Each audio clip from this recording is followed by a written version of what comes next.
Hello दोस्तों, स्वागत है मेरे YouTube चैनल में। आज हम लोग कवर करेंगे दुनिया के टॉप 5 जियो पॉलिटिक्स अपडेट के बारे में, वो भी पूरे डिटेल के साथ। अगर कोई विदेश नेता आपके प्रधानमंत्री के नाम से पहले ही डील का ऐलान कर दे और आपकी सरकार कहे अभी कुछ तय नहीं हुआ है, तो गलती किसकी मानी जाएगी?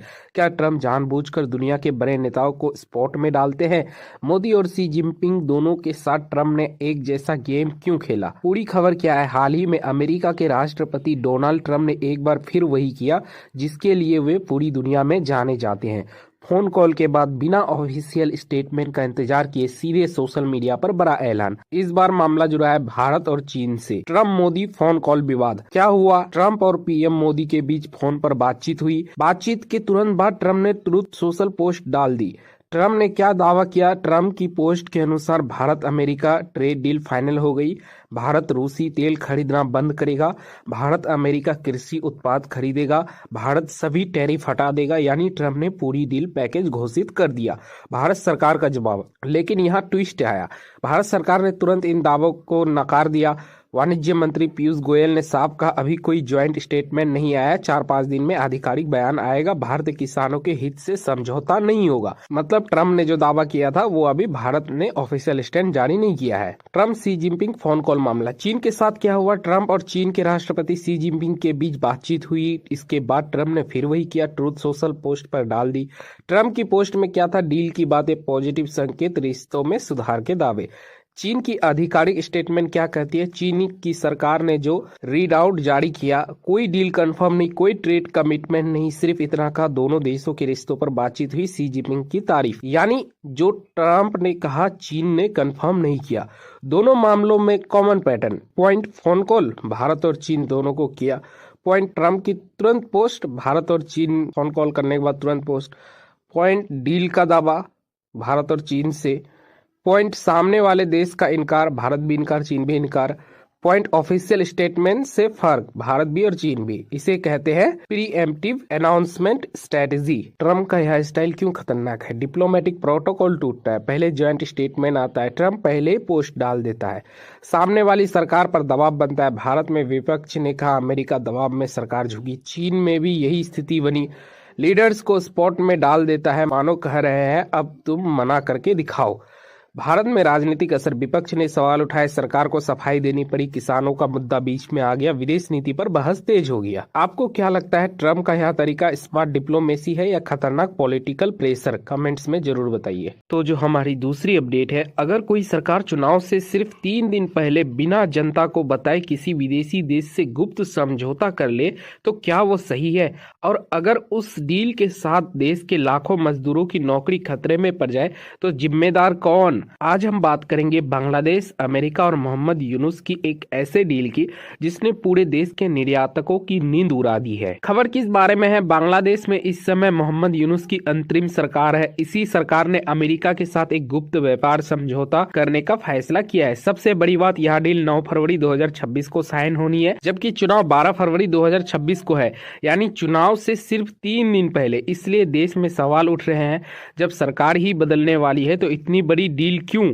डील की पृष्ठभूमि 2025 में क्या हुआ? मोहम्मद यूनुस की अंतरिम सरकार ने अमेरिका के साथ non disclosure agreement NDA sign किया, यानी डील की शर्तें गुप्त रखी जाएगी। ट्रम्प प्रशासन का रोल, पहले अमेरिका ने बांग्लादेश पर 35% टैरिफ लगाया था, बाद में इसे घटाकर 20% किया। अब नई डील साइन होने वाली है, लेकिन सवाल यह है अगर डील अच्छी है तो उसे छुपाया क्यों जा रहा है? बांग्लादेश के निर्यातक क्यों परेशान है? गारमेंट और टेक्सटाइल सेक्टर, बांग्लादेश का 90% टेक्सटाइल एक्सपोर्ट अमेरिका को जाता है, लाखों मजदूर इसी सेक्टर पर निर्भर है। बिग मियां का बयान, इनामुल हक खान वरिष्ठ उपाध्यक्ष ने क्या कहा? सरकार ने हमसे कोई सलाह नहीं ली, हमें नहीं पता डील में क्या शर्तें हैं। ढाका चैम्बर ऑफ कॉमर्स, तस्कीन अहमद अध्यक्ष बोले शर्तें गुप्त है, इससे कई सेक्टर को नुकसान हो सकता है, यानी देश के बड़े कारोबारी भी अंधेरे में है। भारत से तुलना क्यों हो रही है? ट्रम्प ने भारत के साथ टैरिफ 18% कर दिया है, जबकि बांग्लादेश के लिए अभी 20%। असर, भारत का टेक्सटाइल सस्ता पड़ेगा, बांग्लादेश की प्रतिस्पर्धा कमजोर होगी, ऑर्डर भारत की तरफ जा सकते हैं। राजनीतिक विवाद क्यों बढ़ रहा है? आरोप क्या है? अमेरिका का दबाव मोहम्मद यूनुस सरकार पर, शेख हसीना सरकार गिराने में अमेरिकी भूमिका के आरोप, चुनाव से पहले डील साइन करना बड़ा सवाल। क्या ये डील देश के लिए है या किसी विदेशी दबाव का नतीजा? घरेलू बिजनेस क्यों असहज है? छोटे व्यापारी डर में है, मजदूरों को नौकरी जाने का डर, किसी को नहीं पता टैक्स कितना लगेगा, नियम क्या होंगे, फायदा किसे होगा, अनिश्चितता सबसे बड़ा खतरा है। आप क्या सोचते हैं? क्या चुनाव से ठीक पहले गुप्त व्यापार डील करना लोकतंत्र के खिलाफ है? कमेंट्स में जरूर बताएं। तो जो हमारी तीसरी अपडेट है, अगर पाकिस्तान के पास इतना सोना, कॉपर और रेयर अर्थ मिनरल है तो फिर वो देश IMF से भीख क्यों मांग रहा है? क्या पाकिस्तान का मिनरल बूम सच में गेम चेंजर है या ये सिर्फ एक खतरनाक सपना? पाकिस्तान का मिनरल ड्रीम। आज पाकिस्तान खुद को क्रिटिकल मिनरल्स का अगला सुपरस्टार बता रहा है। पाकिस्तान किन मिनरल्स की बात कर रहा है? Copper, gold, rare earth minerals, ब्रे project, Rekodiq copper plus gold, Saindak gold plus copper, दोनों प्रोजेक्ट बलूचिस्तान में है। पाकिस्तान क्या दिखा रहा है दुनिया को? 2025 Washington road show, Pak army chief Asim Munir, PM Shahbaz Sharif, हाथ में मिनरल सैंपल वाला ब्रीफ केस, मैसेज देखो हमारे पास कितना खजाना है, निवेश करो। कौन कौन से बड़े सौदे चल रहे हैं? अमेरिका दिसंबर 2025 US export import bank 1.2 billion financing Rekodiq project के लिए। डोनाल्ड ट्रंप खुद पब्लिकली बोले पाकिस्तान मिनरल्स में बिजनेस अपॉर्चुनिटी है। चीन 7th China Pakistan strategic dialogue जनवरी 2026।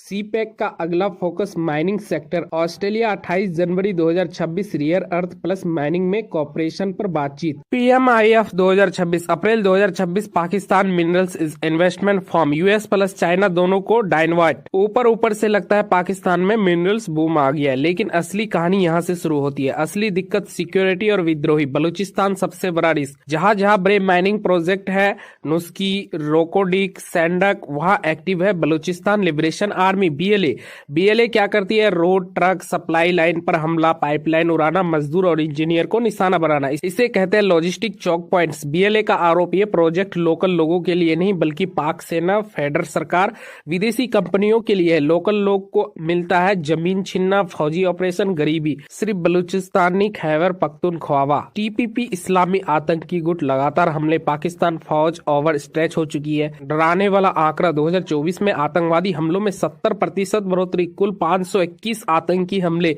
सोचो एक ऐसी जगह कोई विदेश कंपनी करोड़ों अरबों रुपए क्यों लगाएगी? विदेशी निवेशक क्यों डर रहे हैं? सिक्योरिटी की भारी लागत। खुद पाक पेट्रोलियम मंत्री ने संसद में मना। कंपनियों को गार्ड, बुलेट प्रूफ गाड़ी, प्राइवेट अरेंजमेंट पर बहुत खर्च करना पड़ता है। कई बार प्रोजेक्ट ही घाटे का हो जाता है। सरकार फैल सिक्योरिटी देना राज्य की जिम्मेदारी, लेकिन CPEC पर भी हमले, चीन की इंजीनियर भी मारे गए। अगर चीन सुरक्षित नहीं तो अमेरिका क्यों रहेगा? भू राजनीतिक versus ground reality. US, China, Australia सबसे इंटरेस्टेड है, लेकिन डर, BLA, TTP, लोकल प्रोटेस्ट, राजनीतिक संकट। असली दुश्मन US, चाइना नहीं, पाकिस्तान की अंदरूनी हालत है। प्रोजेक्ट को बंधक बनाने की रणनीति। BLA जानता है पूरी खान उड़ाने की जरूरत नहीं, बस रोड, ट्रांसपोर्ट, सप्लाई रोक दो, पूरा प्रोजेक्ट ठप। प्राइवेट सिक्योरिटी विवाद। विदेशी कंपनियां चाहती है अपनी सिक्योरिटी फोर्स लाए, पाकिस्तान का कानून इजाजत नहीं देता। अगर इजाजत दी, संप्रभुता पर सवाल, लोकल गुस्सा, हिंसा और बढ़ेगी। पाकिस्तान खुद को दिखा रहा है क्रिटिकल मिनरल सुपरस्टार, लेकिन सच्चाई आतंकवाद, अलगाववाद, कमजोर सरकार, फेल सिक्योरिटी, ये सब मिलकर पाकिस्तान मिनरल ड्रीम को एक खतरनाक जुआ बना देता है। आप क्या सोचते हैं? क्या पाकिस्तान सच में अपने मिनरल से अमीर बनेगा या ये सपना भी IMF लोन की तरह टूट जाएगा? कमेंट्स में जरूर बताइए। तो जो हमारी चौथी अपडेट है, अगर अमेरिका ताइवान को हथियार देता रहे तो क्या चीन अमेरिका के बीच युद्ध हो सकता है? और क्या तीसरा विश्व युद्ध ताइवान से शुरू होगा? आज की यह खबर सिर्फ चीन अमेरिका नहीं, पूरी दुनिया के भविष्य से जुड़ी हुई है। खबर क्या है? फरवरी 2026 की शुरुआत में चीन के राष्ट्रपति शी जिनपिंग और अमेरिका के राष्ट्रपति डोनाल्ड ट्रंप के बीच फोन पर लंबी और अहम बातचीत हुई। इस कॉल में सबसे बड़ा मुद्दा था ताइवान। फोन कॉल में क्या क्या हुआ? शी जिनपिंग ने साफ कहा ताइवान मुद्दा चीन अमेरिका रिश्तों का सबसे संवेदनशील और अहम विषय है। उन्होंने अमेरिका को चेतावनी देते हुए कहा ताइवान को हथियार देने में बहुत ज्यादा सावधानी और संयम रखिए। शी ने यह भी कहा चीन अमेरिका से लड़ाई नहीं चाहता, लेकिन बराबरी, सम्मान और आपसी फायदे के साथ रिश्ते चाहता है। शी जिनपिंग का सख्त संदेश। चीन मानता है कि ताइवान उसका ही हिस्सा है। ताइवान की संप्रभुता और क्षेत्र अखंडता की रक्षा करना चीन की जिम्मेदारी है। सबसे अहम लाइन, अगर अमेरिका ने ज्यादा हथियार दिए तो ताइवान जलडम भूमध्य में टकराव तय है। यानी साफ शब्दों में हथियार तनाव, युद्ध का खतरा। हथियार डील की पूरी पृष्ठभूमि, दिसंबर 2025 में अमेरिका ने ताइवान के लिए लगभग 11 से 11.1 अरब डॉलर की रिकॉर्ड हथियार पैकेज पास किया। इस पैकेज में शामिल है उन्नत मिसाइल सिस्टम, लंबी दूरी के रॉकेट, आधुनिक तोपें, मिलिट्री ड्रोन, हाईटेक हथियार। इससे ताइवान की सेना बहुत मजबूत हो जाती है। चीन क्यों गुस्से में है? चीन पहले भी कह चुका है यह हथियार डील गंभीर उकसावा है। चीन का मानना है अमेरिका जानबूझकर ताइवान को भड़का रहा है। बीजिंग के मुताबिक ये फैसले युद्ध के खतरे को और तेज कर रहे हैं। चीन अमेरिका रिश्तों पर क्या असर पड़ेगा? शी जिनपिंग ने अमेरिका के रेड लाइन याद दिलाई है। ताइवान पर कोई समझौता नहीं होगा। अगर अमेरिका सीमा पार करता है तो ट्रंप का चीन दौरा खतरे में पड़ सकता है, व्यापारिक रिश्ते बिगड़ सकते हैं, एशिया में तनाव बढ़ सकता है। अमेरिका की मजबूरी क्या है? अमेरिका कानून कहता है ताइवान की आत्मरक्षा में मदद करना अमेरिका की जिम्मेदारी है, इसलिए अमेरिका पूरी तरह पीछे नहीं हट सकता। चीन पूरी तरह झुकने वाला नहीं है, यही टकराव की जड़ है। इस कॉल में और किन किन मुद्दों पर बात हुई? रूस यूक्रेन युद्ध, ईरान की स्थिति, चीन द्वारा अमेरिका से तेल गैस खरीद, सोयाबीन और ऊर्जा व्यापार। लेकिन ध्यान रहे, ट्रंप ने व्यापार पर बात की, सी ने सुरक्षा और ताइवान पर जोर दिया। आप क्या सोचते हैं? क्या अमेरिका ताइवान को हथियार देना बंद करेगा या ताइवान से अगला बड़ा युद्ध शुरू होगा? कमेंट्स में अपनी राय जरूर बताएं। तो जो हमारी 5वीं और लास्ट अपडेट है, अगर कोई भारतीय रोजगार के लिए विदेश चला जाए और वहां की नागरिकता ले ले तो क्या भारत उसे हमेशा के लिए पराया बना देता है? आजकल भारत और यूरोप के बीच बड़े व्यापार समझौते की चर्चा है। कहा जा रहा है कि गाड़ियां सस्ती होगी, खाने पीने की चीजें सस्ती होगी, लेकिन असली सवाल ये नहीं है। असली सवाल यह है, क्या भारत अपने ही लोगों को दोहरी नागरिकता देगा या नहीं? पृष्ठभूमि, यह मुद्दा चर्चा में क्यों आया? हाल ही में भारत और यूरोप के बीच व्यापार समझौते की बातचीत शुरू हुई। एक प्रसिद्ध समाचार वेबसाइट में लेख छपा। उस लेख का कहना था भारत के लिए सबसे बड़ा सौदा व्यापार नहीं बल्कि नागरिकता का फैसला है। दोहरी नागरिकता क्या होती है? दोहरी नागरिकता का मतलब एक व्यक्ति एक ही समय में 2 देशों का नागरिक हो सकता है, यानी जन्म और दिल से भारत का, रोजगार और काम से किसी और देश का। आज की सच्चाई, करोड़ों भारतीय विदेश में काम कर रहे हैं, पैसा कमा रहे हैं, हर महीने भारत पैसे भेजते हैं, त्योहार, संस्कार, भाषा सब भारत से जुड़े हैं। लेकिन जैसे ही कोई विदेशी नागरिकता लेता है, भारत उसकी नागरिकता छीन लेती है।